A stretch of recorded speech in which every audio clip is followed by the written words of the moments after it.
ನಮಸ್ಕಾರ ಸ್ನೇಹಿತರೆ, ಕರ್ನಾಟಕ ಮ್ಯಾಟರ್ಸ್ಗೆ ಮತ್ತೊಮ್ಮೆ ಆತ್ಮೀಯ ಸ್ವಾಗತ.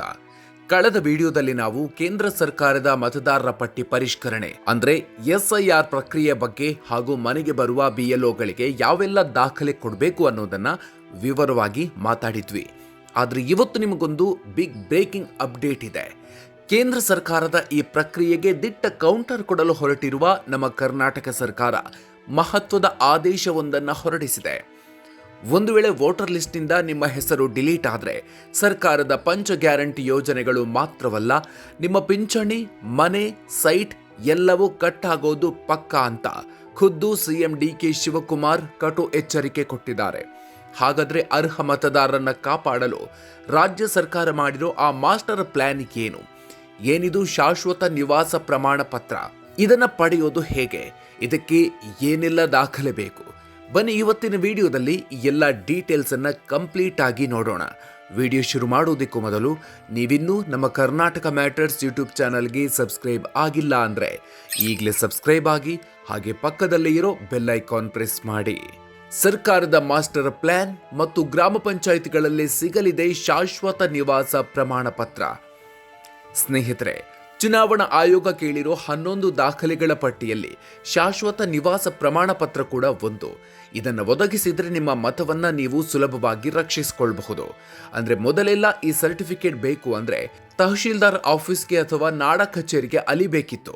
ಆದ್ರೆ ಜನರ ಸಂಘಟನೆಗಳ ನಿರಂತರ ಒತ್ತಾಯಕ್ಕೆ ಮಣಿದಿರೋ ರಾಜ್ಯ ಸರ್ಕಾರ ಇದೀಗ ಒಂದು ಭರ್ಜರಿ ಆದೇಶ ಹೊರಡಿಸಿದೆ. ಇನ್ಮುಂದೆ ಈ ಶಾಶ್ವತ ನಿವಾಸ ಪ್ರಮಾಣ ಪತ್ರ ಕೇವಲ ತಾಲೂಕು ಕಚೇರಿಯಲ್ಲಿ ಮಾತ್ರವಲ್ಲ, ನಿಮ್ಮೂರಿನ ಗ್ರಾಮ ಪಂಚಾಯಿತಿಯಲ್ಲೇ ಸಿಗಲಿದೆ. ಹೌದು, ಕೇವಲ 7 ದಿನಗಳ ಒಳಗೆ ರಾಜ್ಯದ ಎಲ್ಲ ಗ್ರಾಮ ಪಂಚಾಯಿತಿಗಳಲ್ಲಿ, ನಗರ ಸ್ಥಳೀಯ ಸಂಸ್ಥೆಗಳ ವಾರ್ಡ್ ಕಚೇರಿಗಳಲ್ಲಿ ವಿಶೇಷ ಸೌಲಭ್ಯ ಕೌಂಟರ್ ತೆರೆಯೋದಕ್ಕೆ ಕಂದಾಯ ಇಲಾಖೆ ಆದೇಶಿಸಿದೆ. ಉಪ ತಹಶೀಲ್ದಾರ್ಗಳು ಬರುವ ಅರ್ಜಿಗಳನ್ನು ಫಟಾಫಟ್ ಅಂತ ಪರಿಶೀಲಿಸಿ ನಿಮಗೆ ಪ್ರಮಾಣ ಪತ್ರ ನೀಡಲಿದ್ದಾರೆ. ಎಸ್ಐಆರ್ ಪ್ರಕ್ರಿಯೆ, ಸಿಎಂ ಡಿಕೆ ಶಿವಕುಮಾರ್ ಖಡಕ್ ಎಚ್ಚರಿಕೆ. ಇದರ ಬಗ್ಗೆ ಮಾತನಾಡಿರುವ ಸಿಎಂ ಡಿಕೆ ಶಿವಕುಮಾರ್ ಕನ್ನಡಿಗರಿಗೆ ಬಹಳ ಗಂಭೀರವಾದ ಎಚ್ಚರಿಕೆ ಕೊಟ್ಟಿದ್ದಾರೆ. ಯಾರೇ ಆಗಲಿ ಎಸ್ಐಆರ್ ಪ್ರಕ್ರಿಯೆಯಲ್ಲಿ ಭಾಗಿಯಾಗದೆ ನಿರ್ಲಕ್ಷ್ಯ ಮಾಡಿದ್ರೆ ನಿಮ್ಮ ಮತದಾನದ ಹಕ್ಕು ಕಳ್ಕೊಳ್ತೀರಿ.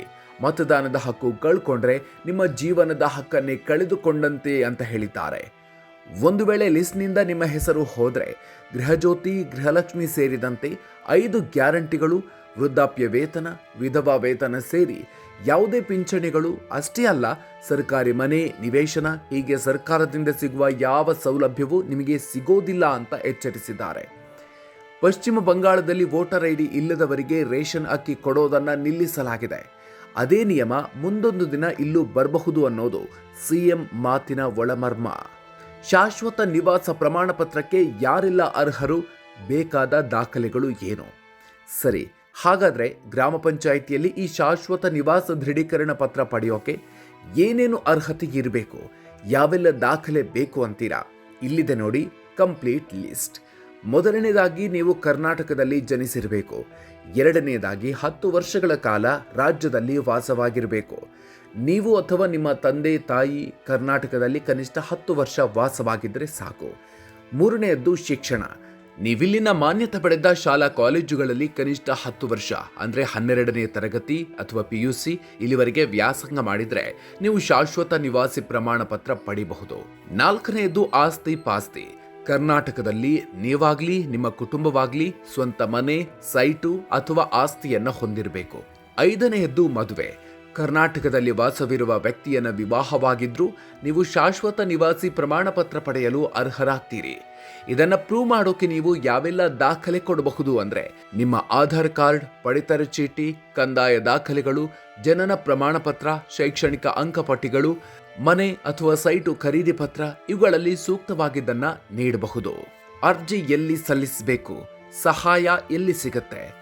ನೀವು ಈ ಪ್ರಮಾಣ ಪತ್ರಕ್ಕಾಗಿ ನಿಮ್ಮ ಗ್ರಾಮ ಪಂಚಾಯಿತಿ, ಅಟಲ್ ಜನಸ್ನೇಹಿ ಕೇಂದ್ರ, ಬೆಂಗಳೂರು 1, ಕರ್ನಾಟಕ 1 ಅಥವಾ ಗ್ರಾಮ 1 ಕೇಂದ್ರಗಳಲ್ಲಿ ಅರ್ಜಿ ಸಲ್ಲಿಸಬಹುದು. ಇಷ್ಟೇ ಅಲ್ಲದೆ ಸೇವಾ ಸಿಂಧು ಪೋರ್ಟಲ್, ಅಟಲ್ ಜನಸ್ನೇಹಿ ಕೇಂದ್ರ ಪೋರ್ಟಲ್ ಮೂಲಕವೂ ಮನೆಯಲ್ಲೇ ಕುಳಿತು ಆನ್ಲೈನ್ನಲ್ಲೂ ಅಪ್ಲೈ ಮಾಡಬಹುದು. ಇನ್ನು ನಿಮಗೆ ಈ ಪ್ರಕ್ರಿಯೆಯಲ್ಲಿ ಸಹಾಯ ಮಾಡುವುದಕ್ಕಾಗಿಯೇ ರಾಜ್ಯಾದ್ಯಂತ ಬರೋಬ್ಬರಿ 49,320 ಸಹಾಯ ಕೇಂದ್ರಗಳನ್ನು ತೆರೆಯಲಾಗಿದೆ. ಎಲ್ಲ ರಾಜಕೀಯ ಪಕ್ಷಗಳ ಬೂತ್ ಮಟ್ಟದ ಏಜೆಂಟ್ಗಳು ಕೂಡ ನಿಮಗೆ ಅಗತ್ಯ ಮಾಹಿತಿ ನೀಡಿ ಹೆಲ್ಪ್ ಮಾಡಲಿದ್ದಾರೆ. ಒಟ್ಟಿನಲ್ಲಿ ಸ್ನೇಹಿತರೆ, ರಾಜ್ಯ ಸರ್ಕಾರ ಅರ್ಹ ಮತದಾರರ ಹಕ್ಕನ್ನು ಉಳಿಸಲು ತನ್ನ ಕಡೆಯಿಂದ ಮಾಸ್ಟರ್ ಪ್ಲಾನ್ ಮಾಡಿದೆ. ಈಗಾಗಲೇ ಬಿಎಲ್ಒಗಳು ಮನೆ ಮನೆಗೆ ಭೇಟಿ ಶುರು ಮಾಡಿದ್ದು, ಈಗ ನೀವು ಎಚ್ಚೆತ್ತುಕೊಂಡು ಸರಿಯಾದ ದಾಖಲೆಗಳನ್ನು ರೆಡಿ ಮಾಡಿಕೊಳ್ಬೇಕಿದೆ. ದಾಖಲೆಗಳು ಇಲ್ಲದಿದ್ದರೆ ಶಾಶ್ವತ ನಿವಾಸ ಪ್ರಮಾಣ ಪತ್ರಕ್ಕೆ ಅರ್ಜಿ ಸಲ್ಲಿಸಿ ಪ್ರಮಾಣ ಪತ್ರ ಪಡ್ಕೊಳ್ಳಿ. ಇದನ್ನೇ ಬಿಎಲ್ಒಗಳಿಗೆ ನೀಡಿ ನಿಮ್ಮ ಅಮೂಲ್ಯವಾದ ವೋಟ್ ರಕ್ಷಿಸಿಕೊಳ್ಳಿ. ಜೊತೆಗೆ ಸರ್ಕಾರದ ಗ್ಯಾರಂಟಿ ಯೋಜನೆಗಳ ಲಾಭವನ್ನು ಪಡೀರಿ. ಈ ಬಗ್ಗೆ ನೀವೇನು ಹೇಳ್ತೀರಿ? ಮತ ಹಕ್ಕು ಇಲ್ಲದವರಿಗೆ ಸರ್ಕಾರದ ಯೋಜನೆಗಳನ್ನು ಕಟ್ ಮಾಡುವ ನಿರ್ಧಾರ ಸರಿಯಾ? ಸರ್ಕಾರದ ಈ ಹೊಸ ದಿಟ್ಟ ಹೆಜ್ಜೆಯಿಂದ ಜನರಿಗೆ ನಿಜಕ್ಕೂ ಅನುಕೂಲ ಆಗತ್ತಾ? ಈ ಬಗ್ಗೆ ನಿಮ್ಮ ಅನಿಸಿಕೆ ಏನು? ಕಾಮೆಂಟ್ ಬಾಕ್ಸ್ನಲ್ಲಿ ತಪ್ಪದೆ ನಿಮ್ಮ ಅಭಿಪ್ರಾಯ ಹಂಚಿಕೊಳ್ಳಿ. ಈ ವಿಡಿಯೋ ಪ್ರತಿಯೊಬ್ಬ ಕನ್ನಡಿಗನಿಗೂ ತಲುಪುವಂತೆ ಪ್ರತಿಯೊಂದು ವಾಟ್ಸಪ್ ಗ್ರೂಪ್ಗಳಿಗೂ ಶೇರ್ ಮಾಡಿ ಜಾಗೃತಿ ಮೂಡಿಸಿ.